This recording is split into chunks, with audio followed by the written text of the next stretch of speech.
ইলেকট্রিকের বিলটা দেখেছো কত? টাকাটা কি তোমাদের পাওয়া যাবে?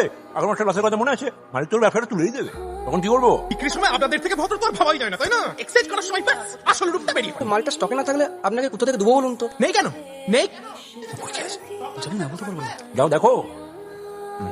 তার চেয়ে আপনি যদি দুটো দিন পর আসতেন, ও ডবল এক্সেল মালটাই আপনাকে দিয়ে দিত। হ্যাঁ স্যার। তাই নাকি? নমস্কার, আমি বাচস্পতি ভাদুরী। হ্যাঁ, নমস্কার। আসলে যেটা সমস্যা হয়েছে এইটার না, ডাবল এক্সেলটা এই মুহূর্তে আমাদের স্টকে নেই। পেনটা দে, অসুবিধা হবে না, চিন্তা নেই। আপনি 10 দিনের মধ্যে ঘুরে আসুন, আমরা এক্সচেঞ্জ করে দেবো। যদিও 2 দিনের নিয়ম, কিন্তু কোনো অসুবিধা হবে না। আমি আপনাকে কথা দিচ্ছি, 2 দিনের মধ্যে আবার এই ডাবল এক্সেল স্টক চলে আসবে। স্টক আসুক, আপনি ওটা করে বসে থাকুন। কিছু করেছে এক্সচেঞ্জের নিকুচি করেছে সব এই দোকানে লোক আসে না। কি অবস্থা দেখো দেখিনি। ঘর সামলাবো আমি, রান্না করবো আমি, উনি খালি ব্লাউজ বানাবেন আর টোটো টোটো করে ঘুরে বেড়াবেন।